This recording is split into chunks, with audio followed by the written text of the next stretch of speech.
सभी का स्वागत है मॉक टेस्ट 1 ज्योग्राफी के में। सभी लोग अपने आंसर्स चेक कर लें और अपने नंबर भी बता दें ग्रुप में, ताकि अगले वीडियो में हम लोग बता पाएँ कि इस मॉक टेस्ट में टॉप किसने किया है। तो चलिए शुरू करते हैं बिना टाइम वेस्ट किए हुए। इसमें 25 हमारे एमसीक्यू थे और 25 मिनट का था ये। तो पहला सवाल है, किस काल में अरावली पर्वत और धारवाड़ चट्टानों का निर्माण हुआ था? वेरी इंपॉर्टेंट है। किस काल में आपका अरावली पर्वत और धारवाड़ चट्टानें इनका निर्माण हुआ है? तो ये आपका हुआ था प्री कैम्ब्रियन में। ऑप्शन बी इसका राइट आंसर है। जो प्री कैम्ब्रियन काल की चट्टानें हैं उनमें फॉसिल फ्यूल्स हैं वो नहीं मिलते हैं, उनमें मेटालिक मिनरल्स की मात्रा ज़्यादा होती है। तो ये प्री कैम्ब्रियन काल में बने थे अरावली पर्वत और धारवाड़ चट्टानें। अगला सवाल देखते हैं, पृथ्वी का औसत घनत्व है। ये सवाल बहुत इंपॉर्टेंट है, ये पूछा जा चुका है। तो पृथ्वी का जो औसत घनत्व है वो है 5.5। ऑप्शन बी इसका राइट आंसर है। अगले सवाल की तरफ चलते हैं, कोनराड असंबंधता संबंधित है? तो देखिए, जो पृथ्वी की तीन जो जैसे क्रस्ट है वो ऊपर पटी है, मेंटल है और क्रोड है, तो इनके बीच जो असंबंधताएं हैं उनको अलग अलग नाम दिए गए हैं। तो उनमें जो कोनोराड असंबंधता है वो किन किन के बीच है तो वो आपको बताना है। तो इसका राइट आंसर है, ऊपरी क्रस्ट और निचली क्रस्ट के बीच जो असंबंधता है उसका नाम कोनोराड असंबंधता रखा गया है। बहुत इंपॉर्टेंट है, ये पूछी जाती हैं। इनमें कुछ अन्य भी हैं, जैसे मोह असंबंधता है और जैसे गुटेनबर्ग विसार्ट असंबंधता, ये सवाल पूछे जाते हैं। देखिए, आपको अगर पीजीटी में देना है तो बहुत डिटेल में पढ़ना है, आपको ज्योग्राफी टीजीटी में देना है तो भी आपको डिटेल में पढ़ना है। आप लूसेंट पढ़ के अच्छे नंबर ला सकते हैं, लेकिन पेपर आपका क्लियर नहीं होगा जब तक आप ऑथेंटिक या बेस्ट बुक नहीं पढ़ेंगे। तो आप बेस्ट बुक ज़रूर पढ़ें ज्योग्राफी में अगर आपको क्लियर करना है तो। और एक दिन मैं आपको सारी बुक की जो महत्वपूर्ण बुक हैं वो मैं आपको एक दिन वीडियो में बता दूंगी, तो आप उनको फॉलो ज़रूर करना। क्रस्ट का निर्माण मुख्यतः हुआ है, बहुत इंपॉर्टेंट है। तो ऐसे ही आपको पता होना चाहिए ज्योग्राफी, जब आपने इतना अब तक पढ़ी है। तो क्रस्ट का निर्माण आपका हुआ है सिलिका और एल्युमिनियम से। ऑप्शन ए इसका राइट आंसर है, जिसका आपको कोड से भी ऐसे ट्रिक भी है, सियाल परत भी बोलते हैं, तो सियाल नाम से भी इसको याद रख सकते हैं। सियाल यानी सिलिका और एल्युमिनियम। तो क्रस्ट का निर्माण आपका सिलिका और एल्युमिनियम से हुआ है। और जो मेंटल है वो आपकी सिलिका और मैग्नीशियम की मात्रा वहाँ पे ज़्यादा है, और जो क्रोड है वहाँ पे आयरन और जो निकेल और आयरन यानी निकेल और फेरस ऑक्साइड की मात्रा ज़्यादा है। तो सियाल, सिमा और निफ़ी, इस तरह से क्रम है। जैसे मान लो ये आपकी पृथ्वी है, तो जो ऊपरी परत है इसकी ये आपकी सियाल हो गई, और जो ये मिडिल है ये आपकी सिमा हो गई, और ये आपकी निफ़े। तो जो क्रोड है वो निफ़े मान लो। तो जो क्रोड है पृथ्वी का वो निफ़े से बना हुआ है, और जो मेंटल है आपकी ये आपकी बनी हुई है सिमा से। अधिकांश मात्रा सिमा की, अन्य पदार्थ भी हैं, और ये सियाल की है क्रोड, सॉरी क्रस्ट।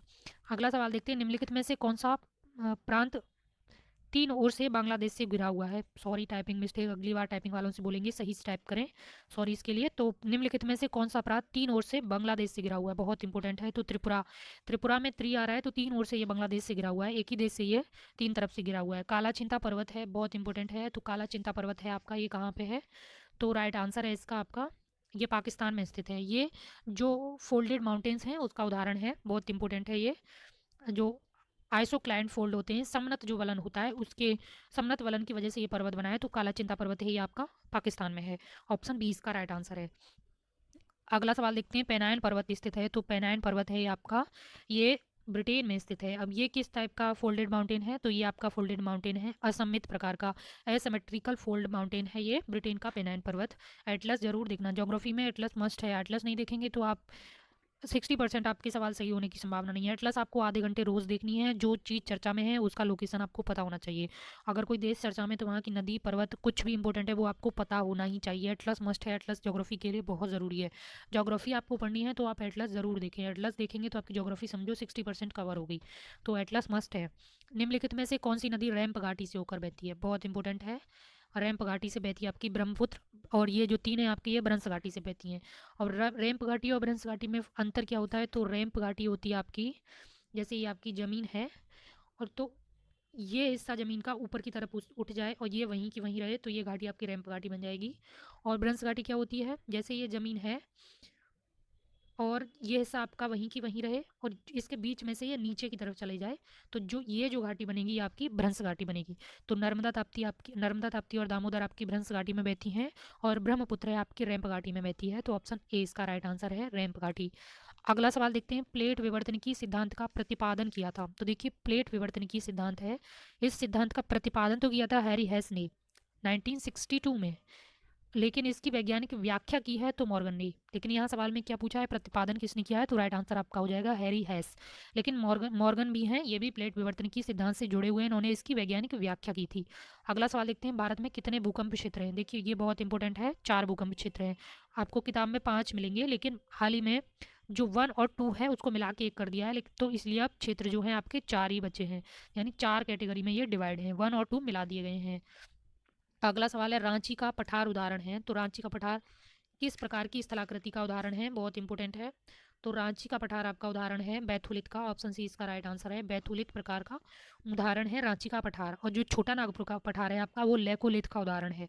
अब ये लेकोलिथ, बैथुलिथ, फेकोलिथ और जो लोपोलिथ, सिल्डाइक, ये क्या होती हैं ये आपको पता होना चाहिए। ज्वालामुखी निर्मित स्थलाकृतियाँ हैं, बहुत इंपॉर्टेंट हैं, पूछी जाती हैं, पता होना चाहिए, विद एग्जाम्पल जरूर पूछी जाएंगी। अगला सवाल है हजारों द्वारों की घाटी कहा जाता है। तो हजारों द्वारों की घाटी कहा जाता है आपके कटमई पर्वत को, ऑप्शन ए ये है आपका यूएसए अलास्का में। वैल्यू ऑफ 10,000 स्मोक्स कहा जाता है इसको, ये कटमई पर्वत पे है अलास्का में। ऑप्शन ए इसका राइट आंसर है। अगला प्रश्न है उत्पत्ति की दृष्टि से निम्न पर्वत श्रेणियों में सबसे नवीनतम कौन सी है। तो इनमें जो सबसे नवीनतम पर्वत श्रेणी है वो आपको बतानी है। वैसे आप थोड़ा सा कॉन्सेप्ट लगाएंगे तो कर लेंगे। पटकोई जो पहाड़ियाँ हैं ये सबसे नवीनतम है, क्योंकि ये हिमालय का ही विस्तार मानी जाती हैं। तो हिमालय सबसे जो नया फोल्डेड माउंटेन है वो हिमालय है। तो ऑप्शन डी इसका राइट आंसर है। अगला सवाल है निम्नलिखित राज्यों में से कौन सा पटकाई पहाड़ियों से अलग नहीं है। तो ऑप्शन ए इसका राइट आंसर है। अगला सवाल देखते हैं उत्तर से शुरू कर दक्षिण की ओर नीचे दी गई पहाड़ियों का सही अनुक्रम क्या है। देखिए ये सवाल ऐसे आपके जब तक आप एटलस नहीं देखेंगे कर नहीं पाएंगे। तो नल्ला मलाई, जावदी और नीलगिरी। नल्ला मलाई आपकी आंध्र प्रदेश में है, जावदी आपकी तमिलनाडु में है और नीलगिरी आपके तमिलनाडु, केरल और कर्नाटक बॉर्डर पे है। तो इस तरह से ये क्रम है, ये पूछता है, ये आपको पता होना चाहिए। अगला सवाल देखते हैं भारत की निम्नलिखित में से कौन सी पर्वत श्रेणी केवल एक ही राज्य में फैली है। तो जो अजंता है वो आपकी केवल महाराष्ट्र में है। ऑप्शन सी इसका राइट आंसर है, महाराष्ट्र में। बाकी अरावली आपकी राजस्थान और गुजरात में है। सतपुड़ा आपकी सतपुड़ा रेंज है कुछ आपकी एमपी में है, कुछ पार्ट गुजरात में भी है। सह्याद्री है महाराष्ट्र गुजरात तक फैली है। अगला प्रश्न है कार्डमम पहाड़ियाँ जिन राज्यों की सीमा पर स्थित हैं वो हैं। तो कार्डमम पहाड़ियाँ आपकी स्थित हैं केरल और तमिलनाडु। ऑप्शन सी इसका राइट आंसर है। अगला सवाल देखते हैं शेवराय पहाड़ियाँ स्थित हैं। तो शेवरॉय आपकी तमिलनाडु में है। शेवरॉय पहाड़ियाँ हैं ये बहुत इंपॉर्टेंट है, यहाँ पे 4 पहाड़ियों का क्रम पूछा जाता है तमिलनाडु में अक्सर, जो आपको पता होना चाहिए एकदम अच्छे से। आप एटलस देखना, वहाँ पे आपको उत्तर से दक्षिण की तरफ लगाना है तो आपकी हो जाएंगे जावदी, सेवराय, पंचमलाई, शुरमलाई। ये क्रम है आपका तमिलनाडु में पहाड़ियों का, जावदी, शेवरॉय, पंचमलाई, शुरमलाई। तो ये क्रम से आपको याद कर लेनी है। इनकी वजह से ही जो पहाड़ियाँ हैं जावदी, शेवरॉय, पंचमलाई, इनकी वजह से ही गर्मियों में तमिलनाडु में बारिश नहीं होती है। तो ये पहाड़ी क्लाइमेट की उससे भी इंपॉर्टेंट है, तो आपको पता होना चाहिए।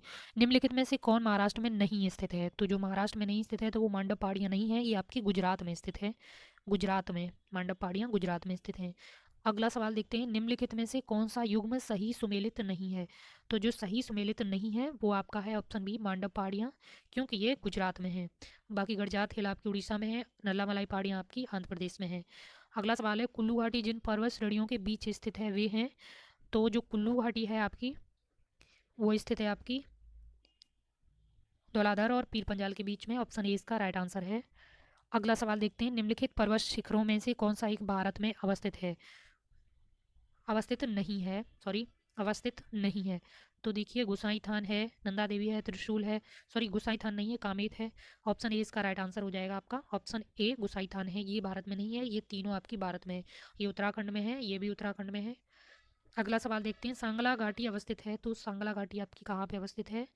सांगला घाटी आपकी अवस्थित है हिमाचल प्रदेश में। ऑप्शन सी इसका राइट आंसर है। अगला सवाल देखते हैं मरखा घाटी अवस्थित है।